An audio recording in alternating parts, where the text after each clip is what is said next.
पुढची बातमी.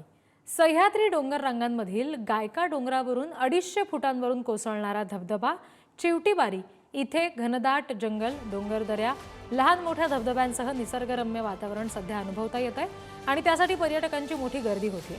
धुळे आणि नाशिक सीमेवर साक्री तालुक्यात असलेलं हे चिवटीबारी ठिकाण आहे. पावसाळ्यामध्ये आणि विशेषतः हिवाळ्यात सुद्धा कोकणासारखंच सुंदर दिसतं.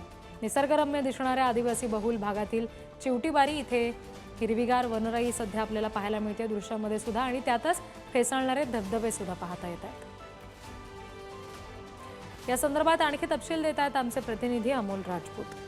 खानदेशातलं पर्यटन स्थळ म्हणून ओळख असलेल्या चिवटीबारी या ठिकाणी आपण आलो आहोत आणि या ठिकाणी गायका डोंगरावरून 150 ते 200 फूट वरून हा धबधबा पडत असून या धबधब्याला बघण्यासाठी असंख्य पर्यटक या ठिकाणी येत असतात.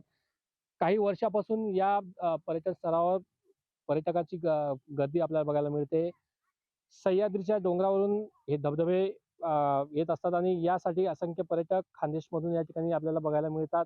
आपण जर बघितलं तर शासनाकडून देखील या ठिकाणी सोय करण्यात आलेली, मात्र अद्यापही रोजगार असणार किंवा येथील आदिवासी बहुल भागातील तरुणांना रोजगार मिळावा यासाठी प्रशासनाकडून काहीतरी ठोस उपाययोजना करण्यात याव्या असं विनंती येथील तरुणांकडून देखील करण्यात येत आहे.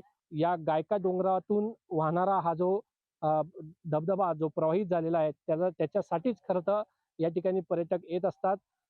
प्रशासनाकडून काही गोष्टींची सोय करण्यात यावी जेणेकरून इथे अजून पर्यटक वाढतील आणि या परिसरातील आदिवासी भागातील लोकांना आर्थिक चालना मिळेल यासाठी प्रशासनाला या येथील लोकांनी देखील विनंती केलेली आहे. अमोल राजपूत, पुढारी न्यूज, धुळे.